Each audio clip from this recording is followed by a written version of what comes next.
अब हामीले दुईटा कित्ता भनेका छौँ। एउटा चाहिँ सदाचारी नैतिकवान तपाईँको दक्ष योग्यहरूको एउटा कित्ता हुन्छ, जुन कित्तामा हामी राजालाई पनि उभ्याएका छौँ, र अर्को दुराचारी भ्रष्टाचारी बलात्कारी यो देशलाई तपाईँको चाहिँ जनताको धन लुट्ने बेइमान र अपराधीको कित्ता छ। त्यो कित्तामा रहेको मान्छेलाई हामीले नागरिक सरकार माग गरेका छौँ। त्यसकारण त हामीले चाहिँ सबै खाले निषेध र विभेदको चाहिँ अन्त्य भनेका छौँ नि। त्यो भनेको चाहिँ तपाईँको सबैको सहभागिता, यो मुलुक सबैको हो। त्यसकारण सबैले हामीले चाहिँ सहभागितामूलक राजनीति गर्नुपर्छ। त्यसकारण त्यसको लागि हामीले चाहिँ राजनीतिलाई चाहिँ एउटा चाहिँ स्वच्छ, बुझ्नु भएन, आज जसरी राजनीतिमा चाहिँ अपराधीकरण भइरहेको छ, आज सत्ताको भ्रष्टीकरण भइरहेको छ, यसको अन्त्य चाहन्छौँ। नेपालको चाहिँ भू राजनीतिक अवस्थितिले गर्दाखेरि हामीले राष्ट्र संस्थालाई पनि तपाईँको परराष्ट्र रक्षा होइन तपाईँको भ्रष्टाचार जस्ता मामलामा चाहिँ त्यो मामलामा चाहिँ तपाईँको चाहिँ मुलुकको लागि त्यो मामलामा चाहिँ उहाँलाई पनि अधिकार दिनुपर्छ भन्ने चाहिँ।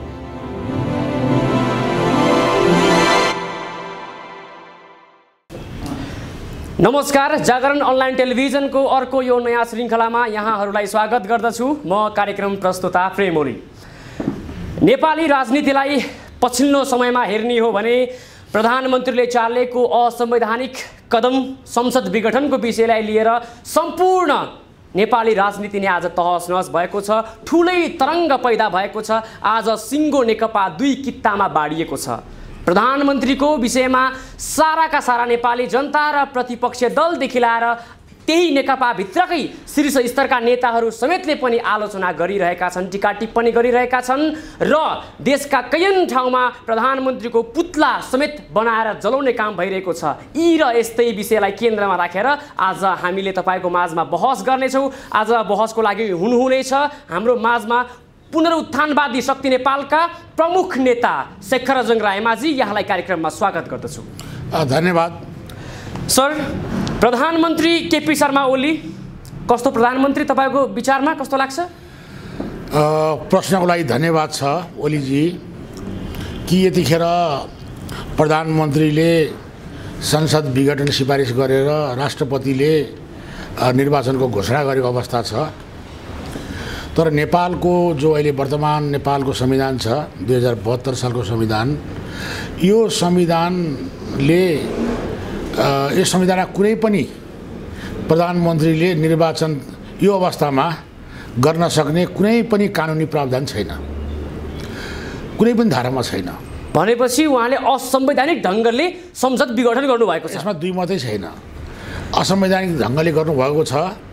यो संविधानको विषयमा हामीले हिजोदेखि नै यो संविधान जस्तै छैन, यो झुटको पुलिन्दा हो, यो कुनै पनि राजनीतिक सिद्धान्तमा आधारित छैन। यो चाहिँ तपाईँको गैर जिम्मेदार, सत्ता स्वार्थी र जनतामा जवाफदेही नभएका त्यस्ता खालका नेताहरूले विदेशीहरूको दबाब प्रभाव र प्रलोभनमा बनाइएको संविधान हो। यो संविधानले यो मुलुकको रक्षा गर्न सक्दैन, नेपालीको हित गर्न सक्दैन भनेर हामीले हिजो जो भनेर आएका थियौँ त्यो कुरो आज प्रमाणित भएको छ।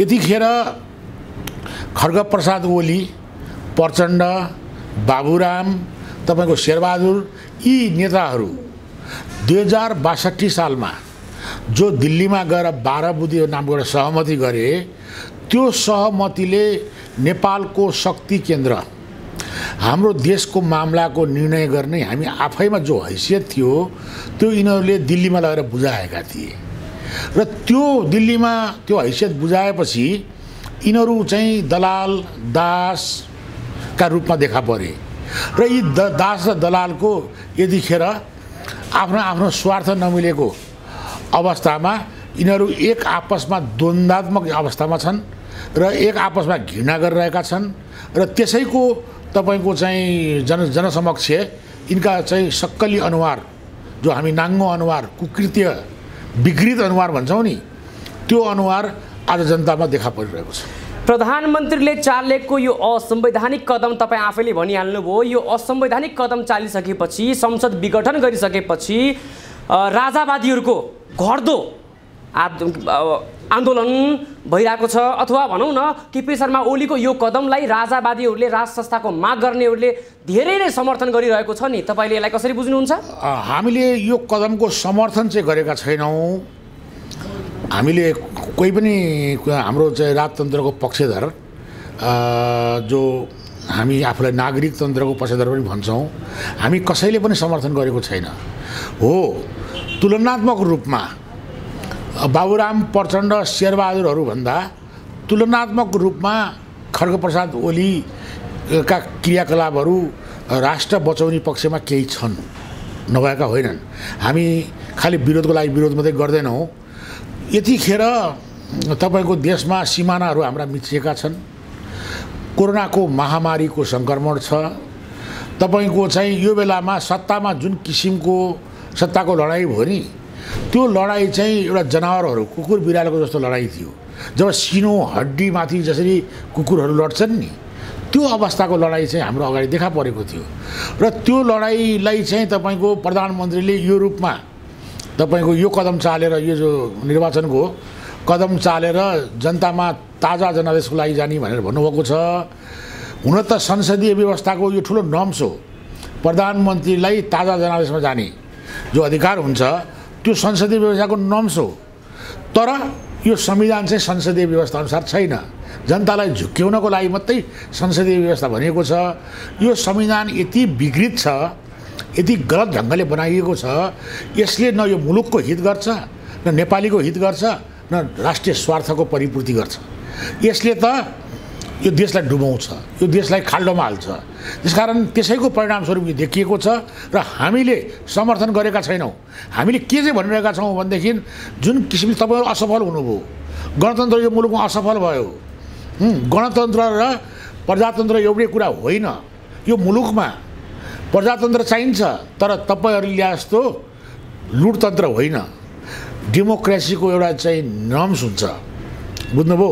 यसमा एउटा चाहिँ तपाईँको चाहिँ कार्यपालिका, व्यवस्थापिका, तपाईँको चाहिँ संसद, विधायिका भन्छ, यिनीहरू आफ्नो रूपमा स्वतन्त्र हुन्छन्। एउटा शक्ति सन्तुलनको सिद्धान्त हुन्छ, शक्ति पृथकीकरणको सिद्धान्त भनिन्छ नि, हो त्यो सिद्धान्त अनुसार हुन्छ। तर यिनीहरूले हिजोदेखि यो संविधान बार बार गलत पनि थियो र यिनीहरूले बार बार यो संविधान मिचे पनि। यी नेताहरू मुठीभर नेताहरू छन् नि, दुई चारवटा ठुला पार्टी भन्छन्, त्यसका चाहिँ नेताहरू चाहिँ एक आपसमा तपाईँको चाहिँ काले काले मिलेर खाउँ भाले जस्तो गरेर चाहिँ देश लुटेर बसिरहे। र यो अवस्था चाहिँ आज आइपुग्यो। र हाम्रो भनाइ चाहिँ के हो भने अब तपाईँहरूले यो देश सञ्चालन गर्न सक्नुहुन्न। यो देशलाई जोगाउने हो भने, यो देशलाई बचाउने हो भने, नेपाली जनताको हितमा जाने हो भने, नेपाल राष्ट्रको स्वार्थमा जाने हो भने तपाईँहरूले अब राजालाई बोलाउनुहोस्। एउटा सत्तामा भएका नभएका, सडकका, सदनका, जङ्गलका सबै राजनीतिक शक्तिहरूलाई एउटा सर्वपक्षीय सम्मेलन बोलाउनुहोस् राजाको चाहिँ अध्यक्षतामा। र त्यो सम्मेलनमा यो देशको वास्तविक समस्या के हो त्यसको पहिचान गरौँ र त्यो समस्या समाधानतिर लागौँ। होइन अनेक कृत्रिम समाधान गरी चाहिँ समस्याहरू खडा गर्ने, विदेशीको स्वार्थमा चाहिँ नाङ्गो नाच्ने र देश लुटेर बस्ने हो भने अवस्था यही हुन्छ। र यो अवस्थाले यो मुलुक सुरक्षित रहँदैन। तपाईँलाई के लाग्छ, प्रधानमन्त्रीले संसद विघटन गर्ने बाहेक अरू केही विकल्प थिएन त यसपटक? होइन, उहाँले सुन्नुहोस् न के हुन्छ भने यो त फोरी खेल हो नि, सत्ताको फोरी खेल भन्छ नि। जब नेताहरू इमान्दार हुँदैनन्, जब नेताहरू निजी स्वार्थमा हिँड्छन्, अब यहाँ के हो भने आफ्नो आफ्नो स्वार्थ टक्रायो। यहाँ ओली, खड्गप्रसाद ओलीको र तपाईँको चाहिँ पुष्पकमल दाहालको, शेरबहादुरको, माधव नेपालको, बाबुराम चाहिँ तपाईँका चाहिँ उपेन्द्र यादवहरूको, उनीहरूको चाहिँ निजी स्वार्थको चाहिँ टक्रायो। त्यो अवस्था भयो नि। माटौलाई केन्द्रमा राखेका छैन यिनीहरूले। मुलुकलाई केन्द्रमा राख्ने हो भने त सबै कुरा मिल्छ नि। जब उनीहरू आफूलाई केन्द्रमा राख्छन् यस किसिमको अवस्था देखा पर्छ।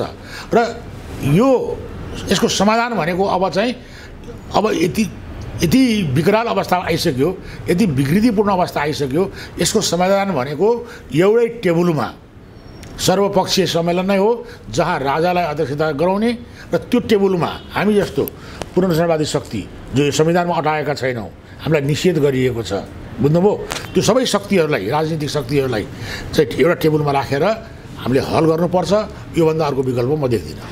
पहिलो संविधान सभाबाट बनेको संविधान 2072 सालको नेपालको संविधान, तपाईँले यसलाई मान्नुहुन्छ कि मान्नुहुन्न? होइन, हामी त संविधान बनेकै दिनमा यो संविधान जलायौँ, किनभने यो संविधानमा हाम्रो राष्ट्रको चाहिँ स्वार्थ यसमा चाहिँ गाँसिएको छैन।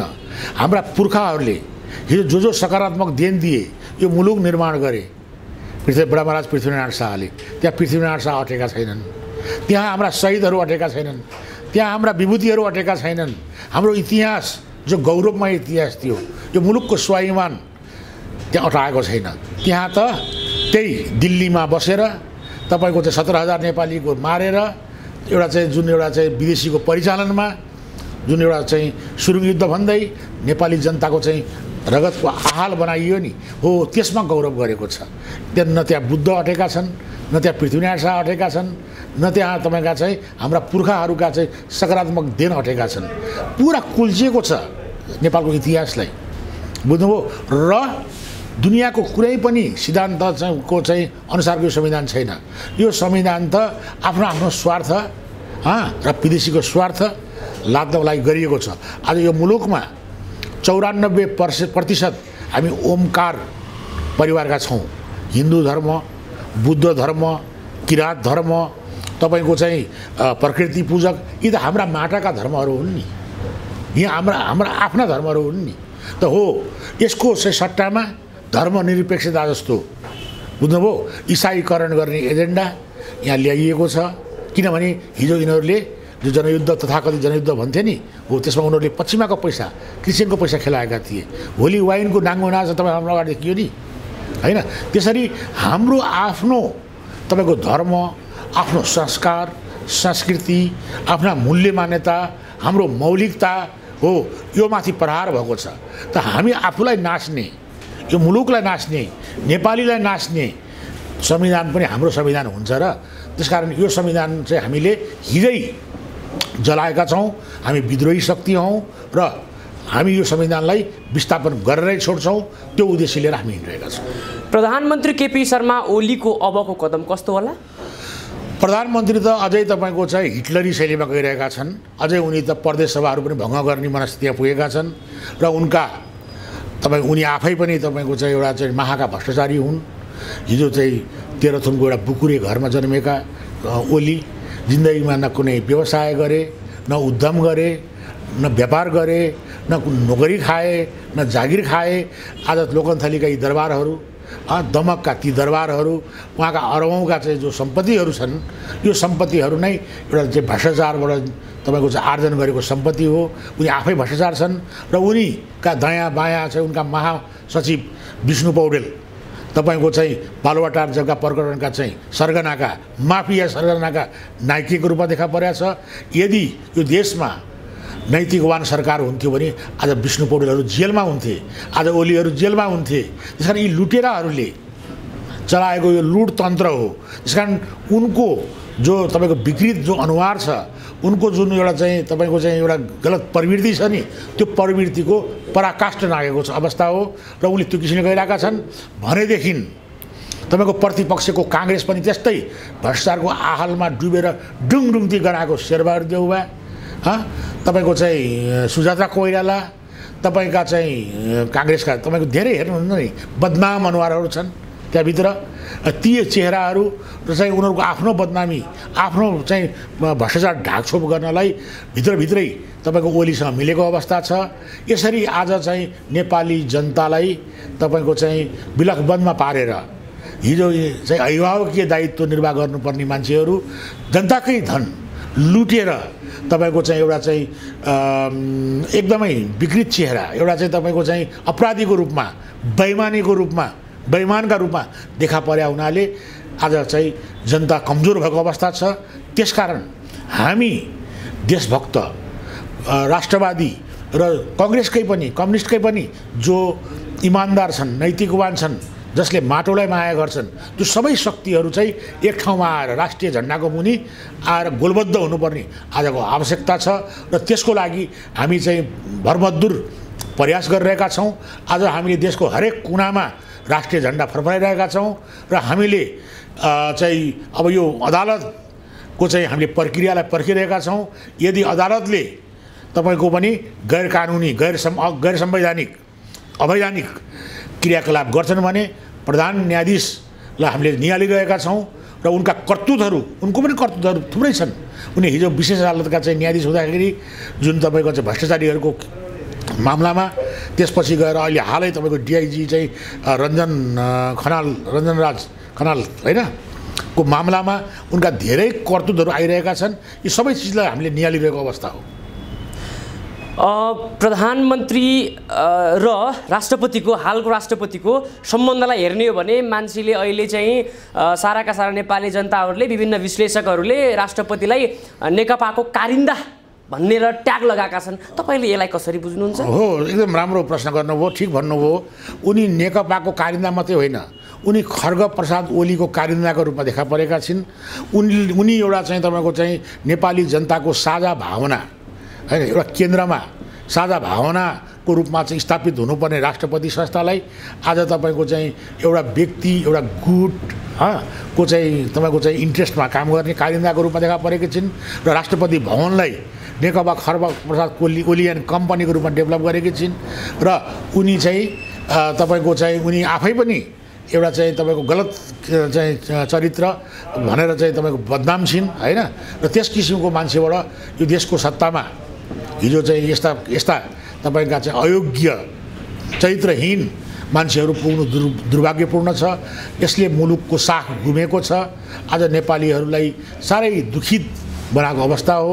त्यसकारण अब हामीले यसबाट निस्कुम्किन यो चिज सारा समस्याहरूबाट चाहिँ हामीले समाधानको बाटो चाहिँ हामीले राष्ट्रिय झन्डाको मुनि गोलबद्ध हुनुपर्छ भनिरहेका छौँ र सम्पूर्ण नेपाली दाजुभाइ दिदीबहिनी बुवा आमालाई हामीले आह्वान गरिरहेको अवस्था हो। के नेकपाको आन्तरिक विवाद उत्कर्षमा आउँदा छसल्किँदाखेरि र यति बेला नै प्रधानमन्त्री केपी शर्मा ओलीले संसद विघटन गर्दा जो असंवैधानिक छ भनेर विभिन्न विश्लेषकहरूले भन्ने गरिरहेका छन् होइन, यति बेला नै यही मौकालाई छोपेर के राज संस्था हिन्दू राज्यसहितको राज संस्थाको माग गर्नेहरू तपाईँ लगायत अनेकन नेपाली नागरिकहरू के यति बेला मौका छोपेर बसिरहेका छन् त? होइन, हामीले यसलाई मौका छोपेको होइन, हामीले त हिजोदेखि लागिरहेकै हो। यो त के भने क्लाइमेक्समा पुग्यो। अब अपराधको क्लाइमेक्स हो नि तपाईँको चाहिँ हामीले त हिजै भने हो नि यो देशमा राष्ट्र गणतन्त्र चल्दैन र गणतन्त्र र प्रजातन्त्र एउटै कुरा होइन, यो अलग अलग कुरा हो। गणतन्त्र भएका देशमा प्रजातन्त्र नभएको हामीसँग उत्तर कोरिया, चीन होइन धेरै देशहरू हाम्रो देखा परेका छन् नि। त्यसकारण हामी चाहिँ सार्थक लोकतन्त्र अथवा तपाईँलाई हामीले नागरिकतन्त्र भनिरहेका छौँ त्यसको पक्षमा छौँ र राज संस्था चाहिँ हाम्रो जस्तो मुलुक जो यो देशको निर्माणसँग गाँसिएको यो देशको एकताको आधार स्तम्भ राज संस्थालाई चाहिँ हामीले दलभन्दा माथि उठेको, विचारभन्दा माथि उठेको, वादभन्दा माथि उठेको एउटा पवित्र संस्थाको रूपमा हामीले हिजोदेखि 250 वर्षदेखि हामीले त्यो संस्थालाई हाम्रा पिता पुर्खाहरूले कायम राखेर ल्याएको हो नि। र त्यसले गर्दाखेरि आज यो मुलुक विश्वको स्वतन्त्र मुलुक कहिले पराधीन नभएको र हामी तपाईँको चाहिँ एउटा स्वतन्त्र गौरवपूर्ण इतिहास भएको र एउटा तपाईँको चाहिँ स्वाधीन राष्ट्रको रूपमा चाहिँ राज संस्थाले लिएर आएको थियो नि हो। त्यो माथि आज के अवस्था छ त? आज नेपालीको बिचमा चाहिँ तपाईँको कलह निम्तिएको छ, द्वन्द्व बढाइएको छ, जातिको नाममा, भाषाको नाममा, पहिरनको नाममा, क्षेत्रको नाममा तपाईँको चाहिँ आज कलह छ नि। त यसले मुलुक कहाँ पुग्छ त?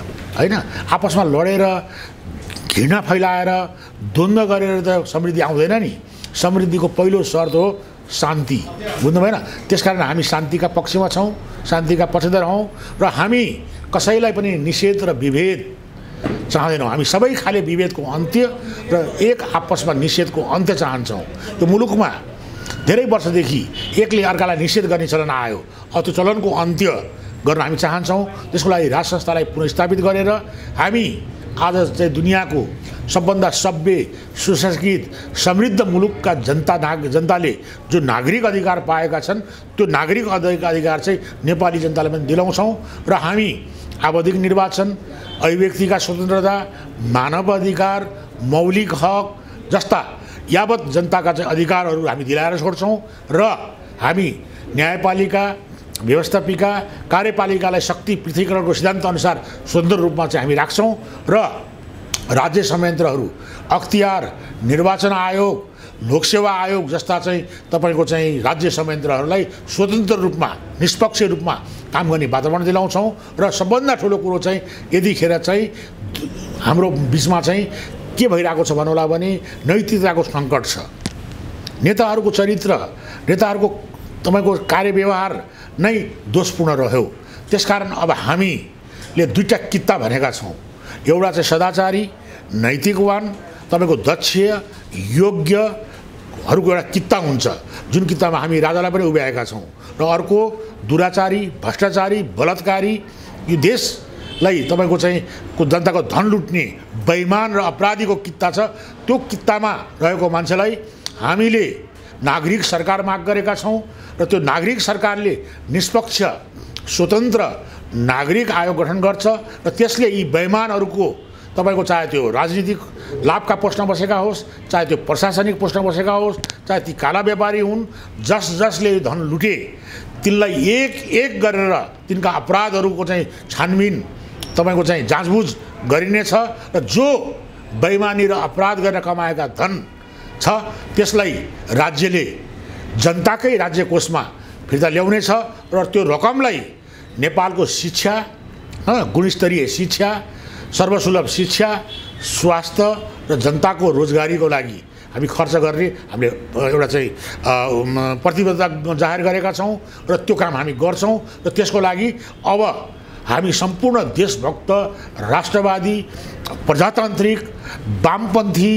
प्रगतिशील जो नैतिकवान शक्तिको रूपमा हामीले आफूलाई डेभलप गरेर हामीले देश हिजो हाम्रा पिता पुर्खाले जसरी एउटा सक्लो स्वाभिमान मुलुक हामीलाई सुम्पेका थिए र हामीले पनि हाम्रा आउने सन्तति हाम्रा चाहिँ भाग्य र भविष्य हाम्रा छोरा नातिहरूले भोलि हामीलाई प्रश्न नगरून् कि तिमीहरूलाई जुन प्रकारको मुलुक तिमीहरूका पूर्वजहरूले दिए यस्तो मुलुक किन राख्न सकेनौ किन मुलुक तिमीहरूले जिम्मेवारी पुरा गरेनौ भन्ने क्वेसन हामीलाई नआओस्। त्यस कारण हाम्रो प्रत्येक नेपालीको प्रत्येक देशभक्तको कर्तव्य हुन्छ जब जब मुलुकलाई सङ्कट आउँछ जब जब हाम्रो माटोलाई सङ्कट आउँछ त्यो बेलामा नेपालीहरू एक ठाउँमा उभिनुपर्छ। हिजो यो मुलुक हाम्रा पिता पुर्खाले रगत बगाएर लडेर जितेको मुलुक हो नि यसरी निर्माण गरेको र त्यो लडाइँमा त्यो राष्ट्रिय एकीकरणको चाहिँ महायज्ञमा पृथ्वीनारायण शाह कमान्डर थिए र आज पनि हामीले हाम्रो राजालाई पुनर्स्थापित गर्नुपर्छ। राजा ज्ञानेन्द्र एउटा सौम्य प्रकृतिको आत्मसंयम सदाचारी राजा हुनुहुन्छ उहाँलाई हामीले स्थापित गर्छौँ र यो देशमा नागरिकहरूले चाहिँ राजतन्त्रको पक्षधर र राजतन्त्र चाहिँ नागरिकको पक्षधर त्यस किसिमको माहौल खडा गरेर त्यस किसिमको एउटा चाहिँ तपाईँको चाहिँ मतलब भावनाको एउटा चाहिँ समभावनाको एउटा तपाईँको सहकार्यको त्यस किसिमको माहौल खडा गरेर यो मुलुकको वास्तविक समस्याको पहिचान गरेर अगाडि बढ्नुपर्छ भन्ने हाम्रो मनसाय छ। मान्छेहरू भन्ने गर्छन् नि लोकतन्त्रको विकल्प अरू के पनि छैन उन्नत लोकतन्त्र हो यस्तो भन्ने होला तपाईँ के भन्नुहुन्छ? ठिक हो लोकतन्त्रको पक्कै विकल्प छैन। त्यसकारण त हामीले चाहिँ सबै खाले निषेध र विभेदको चाहिँ अन्त्य भनेका छौँ नि त्यो भनेको चाहिँ तपाईँको सबैको सहभागिता यो मुलुक सबैको हो। त्यसकारण सबैले हामीले चाहिँ सहभागितामूलक राजनीति गर्नुपर्छ। त्यसकारण त्यसको लागि हामीले चाहिँ राजनीतिलाई चाहिँ एउटा चाहिँ स्वच्छ बुझ्नु भएन आज जसरी राजनीतिमा चाहिँ अपराधीकरण भइरहेको छ आज सत्ताको भ्रष्टीकरण भइरहेको छ यसको अन्त्य चाहन्छौँ। त्यसकारण हामी निर्वाचन प्रक्रियामा पनि व्यापक आमूल सुधार गर्छौँ र तपाईँको चाहिँ के अरे तपाईँको अख्तियार जस्ता संस्थाहरूलाई चाहिँ हामीले चाहिँ निर्धक्क रूपमा काम गर्न सक्ने अवस्था बनाउँछौँ र यो देशमा तपाईँको चाहिँ एउटा इमान जमानको शासन यो देशमा नैतिकवानहरूको शासन चाहिँ कायम गर्छ। त्यसरी हामी विश्वमा यो मुलुकलाई तपाईँको जसरी हिजो हाम्रा पुर्खाहरूले एउटा अन्तर्राष्ट्रिय साख बनाएका थिए र त्यसरी हामी नेपालीलाई सुखी र खुसी राख्न चाहन्छौँ र हामी विश्वमै आफ्नो मुलुकलाई एउटा स्वाभिमान र गौरवमय पूर्ण बनाउन चाहन्छौँ। के राष्ट्रपतिको ठाउँमा राजा आउन बित्तिकै भ्रष्ट नेताहरू, नैतिकहीन, नैतिकताले च्युत भएका ती हरेक नेपाल समाजमै बसिरहेका सामाजिक यी नेताहरू छन् नि, जुन हाम्रो समाजमै छन् नि, त यिनी त मरेर जाने होइन, व्यवस्था मात्रै परिवर्तन हुने हो, यी नेता जहाँ छन् त्यही हुन्छन् भनेपछि राजा आउन बित्तिकै के यो देशले कायापलट फेर्छ त? कसरी फेर्छ? राम्रो प्रश्न गर्नुभयो। हामीले राज संस्थालाई र राजनीतिलाई एक ठाउँमा मिसाउनु हुँदैन। राज संस्था भनेको राजनीति होइन। राज संस्था भनेको राजनीतिभन्दा माथि उठेको, दलभन्दा माथि उठेको, विचारभन्दा माथि उठेको, कुनै पनि बातभन्दा माथि उठेको, यो मुलुकको एकताको आधार स्तम्भ, यो मुलुकको एउटा साझा भावना चाहिँ कायम गर्ने एउटा संस्थाको रूपमा विकास गर्न खोजा, त्यो अभिभावकीय संस्था हो। नेपालको चाहिँ भू राजनीतिक अवस्थितिले गर्दाखेरि हामीले राज संस्थालाई पनि तपाईँको परराष्ट्र, रक्षा, होइन, तपाईँको भ्रष्टाचार जस्ता मामलामा चाहिँ त्यो मामलामा चाहिँ तपाईँको चाहिँ मुलुकको लागि त्यो मामलामा चाहिँ उहाँलाई पनि अधिकार दिनुपर्छ भन्ने चाहिँ कतिपय विद्वान बुद्धिजीवीहरूको चाहिँ माग छ, होइन। त्यो चाहिँ हामीले नेपाली जनताको चाहना र भावना अनुसार, नेपाली जनताको आकाङ्क्षा अनुसारको चाहिँ अधिकारको बाँडफाँड हुन्छ। र मुख्य गरी चाहिँ के हो भन्नुलाई भने तपाईँले भने जस्तो उन्नत लोकतन्त्र, सार्थक लोकतन्त्र, जनतासँग गाँसिएको लोकतन्त्र, बुझ्नुभयो, जनमुखी राज्य व्यवस्था नै महत्त्वपूर्ण कुरा हो। र सबभन्दा ठुलो कुरो त अझै भारतका संविधान निर्माता भीमराव अम्बेडकरले भन्थे कि जतिसुकै राम्रो संविधान बनाए पनि यदि नेताहरू खराब भयो भने, नैतिकवान भएनन् भनेदेखि चाहिँ त्यो संविधान पनि नराम्रो नै ठहरिन्छ। त्यसकारण मूल कुरो चाहिँ के रहेछ भने लोकतन्त्र भनेको तपाईँको चाहिँ जीवन पद्धति हो, बुझ्नुभयो, क्यारेक्टर हो तपाईँको। त्यसकारण चाहिँ हामीले आफूमा परिवर्तन ल्याउनुपर्छ, आफूलाई स्वच्छ बनाउनुपर्छ र त्यो आफ्नो स्वच्छता प्रमाणित गरेर शासन गर्ने परम्परा चाहिँ चाहिन्छ।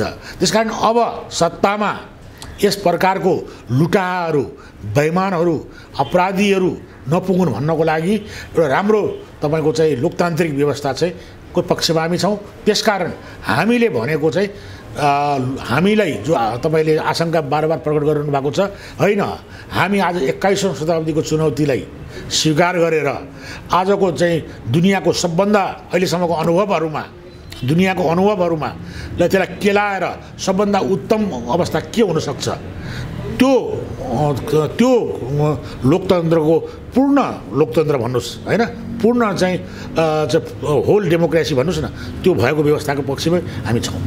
यति बेला ठ्याक्कै तपाईँले भनिरहँदाखेरि यो देशमा समस्या छ, यो देश चल्दैन, यो व्यवस्थाले चल्दैन, सङ्घीयता धान्दैन, धर्मनिरपेक्षता हुनु हुँदैन भनेर तपाईँले जुन किसिमले भन्नुभयो नि, यति बेला पुनरुत्थानवादी शक्ति नेपाल कहाँ छ अनि तपाईँ कहाँ हुनुहुन्छ? ठिक हो, पुनरुत्थानवादी शक्ति नेपाल 2082 सालमा जन्मियो। त्योभन्दा अगाडि विभिन्न बाढी पीडित सुकुम्बासीहरूको समस्या लिएर हिँडिरहेको थियो र 2062 सालमा जब यी दलका नेताहरू दलालको रूपमा देखा परे, जब दिल्लीमा गएर 12 बुँदे सहमति गरे, त्यो सहमतिको विरुद्धमा यो पार्टी खडा भयो र यो मुलुकको तपाईँको चाहिँ रक्षा हामीले नगरे कसले गर्ने, अहिले नगरे कहिले गर्ने भन्ने प्रश्नले हामीले जन्मायौँ र हामीले 29,000 सामुदायिक विद्यालयका जग्गा अतिक्रमणका चाहिँ मुद्दाहरू चाहिँ हामीले सर्वोच्चमा लग्यौँ। ती मुद्दा जितेको अवस्था हो अहिले। र तपाईँको त्यस्तै प्रकारले तपाईँ फेवाताल अतिक्रमणका मुद्दा जितेको अवस्था हो। हामीले 61,000 शिक्षकको मुद्दा लडिसक्यौँ। 13,000 शिक्षक अहिले पनि सडकमा छन्, उनीहरूको मुद्दा लिएर हिँडिरहेका छौँ। र त्यस्तै प्रकारले हामीले 56 लाख बाढी पीडितका मुद्दाहरू हामीले लडिरहेका छौँ र त्यो मुद्दा पनि हामीले जिताएको अवस्था हो। तर सरकारले उनीहरूलाई क्षतिपूर्ति नदिएको अवस्था हो र हामी ती बाढी पीडित, ती सुकुम्बासी, ती तपाईँका शिक्षक, ती विद्यालय कर्मचारी, 40,000 विद्यालय कर्मचारीको मुद्दा पनि हामीले उनीहरूको सेवा सुविधाको मुद्दा लडेर जिताएको अवस्था हो र ती सबैलाई लिएर हामी अघि बढिरहेका छौँ।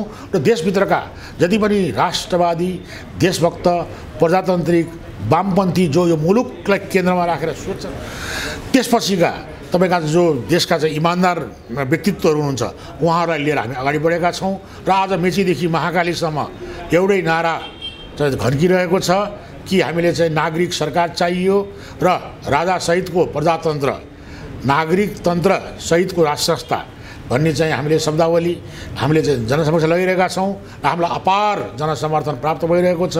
हाम्रा हरेक कार्यक्रमहरू व्यापक रूपमा चाहिँ तपाईँका चाहिँ हामीले गरिरहेका छौँ, ठुल्ठुला कार्यक्रम गरिरहेका छौँ र यो अवस्थाबाट अब सर्वोच्चको चाहिँ निर्णयलाई हामीले निहालिरहेका छौँ र यसपछि हामीहरू चाहिँ एउटा देशव्यापी रूपमा काठमाडौँमा जनसागर उतार्छौँ र यस किसिमको सत्तालाई हामी विस्थापित गर्छौँ। र त्योभन्दा अगाडि मेरो यसै मिडियाद्वारा प्रधानमन्त्री ओलीलाई, शेरबहादुर देउवालाई, प्रचण्ड, माधव नेपाल, बाबुराम सबैलाई, तपाईँका चाहिँ महन्त ठाकुर, राजेन्द्र महतो, तपाईँका चाहिँ यावत जति पनि विप्लव सबै राजनीतिक शक्तिहरूलाई हामी के भनिरहेका छौँ भने अब एउटै टेबलमा आउनुहोस्, एउटा सर्वपक्षीय राजनीतिक सम्मेलन राजासहितको चाहिँ गराउनुहोस् र यो देशको वास्तविक समस्याको पहिचान गरेर हल गर्न जाउँ, होइन कृत्रिम समस्या खडा गर्ने। आज हेर्नुहोस् त महिलाका कुरा गरे, दलितका कुरा गरे, तपाईँका चाहिँ मधेसका कुरा गरे, तपाईँका चाहिँ अनेक कुरा गरे नि यिनीहरूले, सामसालिङ के भने नि हो। आज हेर्नुहोस् त को चाहिँ सन्तुष्ट छ त?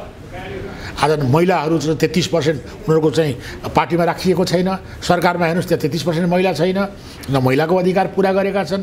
दलितको समस्या यो मुलुकमा हजारौँ वर्षदेखि दलितमाथि भयङ्कर ठुलो दलन भएको छ, अपमान भएको छ। उनीहरूलाई मेन स्ट्रिममा ल्याउनुपर्छ।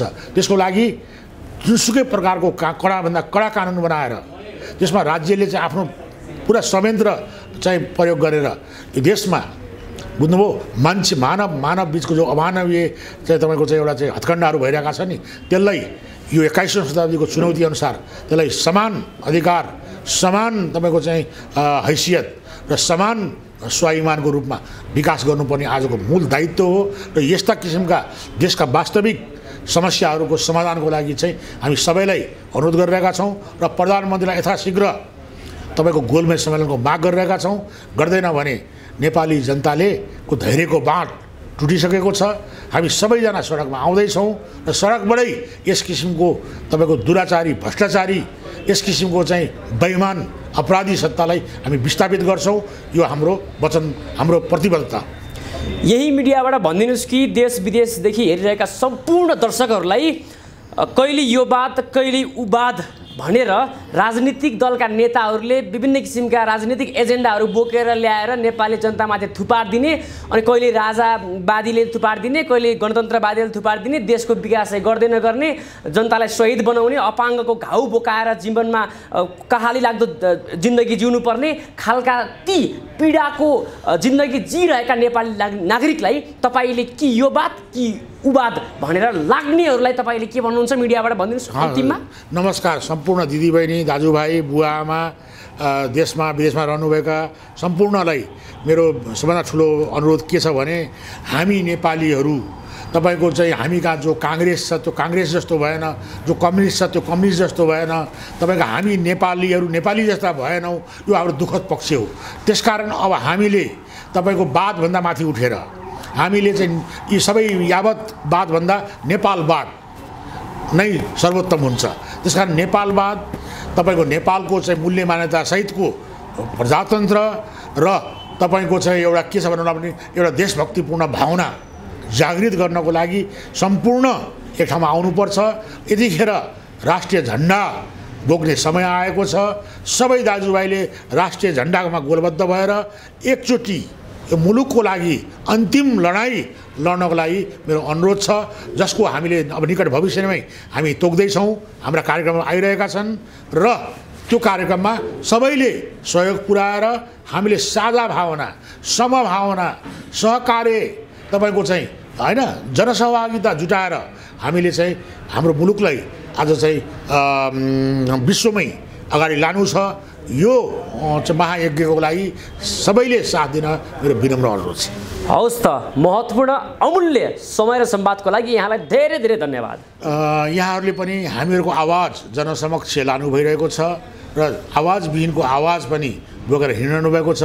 यो पनि राष्ट्र सेवा हो। यसको लागि यहाँलाई मेरो मनैदेखि मुरी धन्यवाद छ। हस् त।